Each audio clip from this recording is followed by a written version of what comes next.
সর্বমোট 8,97,117 জন আইন শৃঙ্খলা বাহিনীর সদস্য মোতায়েন করা হবে। আসন্ন জাতীয় সংসদ নির্বাচনে ভোট কেন্দ্রের সংখ্যা হবে 42,761। তার মধ্যে অধিক গুরুত্বপূর্ণ ভোট কেন্দ্র থাকবে 8,780টি। গুরুত্বপূর্ণ ভোট কেন্দ্র 16,548টি। সাধারণ ভোট কেন্দ্র 17,433টি। পুলিশ সদস্য কর্তৃক অধিক গুরুত্বপূর্ণ এবং গুরুত্বপূর্ণ ভোট কেন্দ্রে 25,000 বডি ওয়ার্ন ক্যামেরা ব্যবহার করবে। আসন্ন জাতীয় সংসদ নির্বাচনে প্রতিটি ভোট কেন্দ্রে সিসিটিভি স্থাপন করা হবে, সে লক্ষ্যে প্রয়োজনীয় প্রস্তুতি গ্রহণ করা হচ্ছে। বিভিন্ন আইন শৃঙ্খলা বাহিনী নির্বাচন প্রশিক্ষণ আগামী 20 জানুয়ারি 2026 তারিখের মধ্যে সম্পন্ন হবে। উল্লেখ্য যে এইবারই প্রথমবারের মতো নির্বাচন উপলক্ষে আইন শৃঙ্খলা বাহিনীর প্রশিক্ষণ আয়োজন করা হয়েছে। এবার নির্বাচনে আরেকটি উল্লেখযোগ্য দিক হচ্ছে ড্রোনের ব্যবহার। বিভিন্ন আইন শৃঙ্খলা বাহিনী 418টি ড্রোন ব্যবহার করবে। এর মধ্যে সেনাবাহিনী কর্তৃক 200, নৌবাহিনী কর্তৃক 16টি, বিজিবি কর্তৃক 100টি, বাংলাদেশ পুলিশ কর্তৃক 50টি, কোস্টগার্ডের 20টি, র্যাবের 16টি, বাংলাদেশ আনসার ও গ্রাম প্রতিরক্ষা বাহিনীর 16টি ড্রোন পরিকল্পনা অনুযায়ী সমন্বিতভাবে ব্যবহার করা হবে। নির্বাচনের নিরাপত্তা সুরক্ষা প্রদানের জন্য বিভিন্ন বাহিনী তাদের ডগ স্কোয়াডও ব্যবহার করবে। এবার নির্বাচনে আইন শৃঙ্খলা নিয়ন্ত্রণে সবচেয়ে কার্যকর ভূমিকা রাখবে নির্বাচন সুরক্ষা অ্যাপ 2026। এর ব্যবহার সেটি ন্যাশনাল টেলিকমিউনিকেশন এবং মনিটরিং সেন্টার NTMC কর্তৃক প্রস্তুত করা হয়েছে।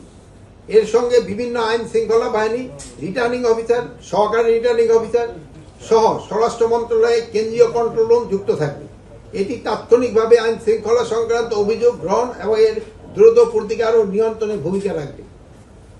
জাতীয় নির্বাচন অবাধ, সুষ্ঠু, নিরপেক্ষ এবং শান্তিপূর্ণ করার লক্ষ্যে অন্যান্য যেসব গুরুত্বপূর্ণ পদক্ষেপ গ্রহণ করা হয়েছে সেগুলি হল নিম্নরূপ: দুর্গম কেন্দ্রসমূহে ব্যালট সহ অন্যান্য নির্বাচন সামগ্রী, নির্বাচনী দায়িত্ব নিয়োজিত কর্মকর্তা কর্মচারীদের পরিবহনের ক্ষেত্রে বাংলাদেশ বিমান বাহিনী হেলিকপ্টার ব্যবহারের ব্যবস্থা করা হবে।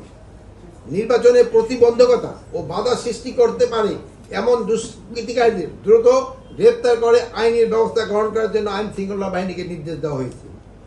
নির্বাচনকে বাধাগ্রস্ত ও প্রভাবিত করতে পারে এমন যে কোনো ধরনের অপতৎপরতা কার্যক্রম অন্তর্বর্তী সরকার কঠোর হস্তে দমন করবে। সুষ্ঠু ও নিরপেক্ষ নির্বাচন পরিবেশ গড়ে তোলার নিমিত্তে বিভিন্ন আইন শৃঙ্খলা বাহিনী কর্তৃক নির্বাচনের পরবর্তী 4 দিন নিবিড় টহল পরিচালনার নির্দেশ দেওয়া হয়েছে। চরাঞ্চল ও দুর্গম এলাকায় টহল কার্যক্রম বিভিন্ন বাহিনীর সমন্বয়ে নিবিড়ভাবে পরিচালনা করতে হবে। গত 13 ডিসেম্বর 2025 তারিখ থেকে চালু হওয়া অপারেশন ডেভিল হান্ট ফেজ 2 এর অভিযানে গতকাল 17 তারিখ 2026 তারিখ পর্যন্ত 19,854 জনকে গ্রেপ্তার করা হয়েছে। তাছাড়া এই অভিযানে 346টি অগ্নেয়াস্ত্র, 2,191 রাউন্ড গুলি, 722 রাউন্ড কার্টুজ, 694টি দেশীয় অস্ত্র, গ্রেনেড, মর্টার, গোলা, গান পাউডার, আতশবাজি, বোমা তৈরি উপকরণ ইত্যাদি উদ্ধার করা হয়েছে।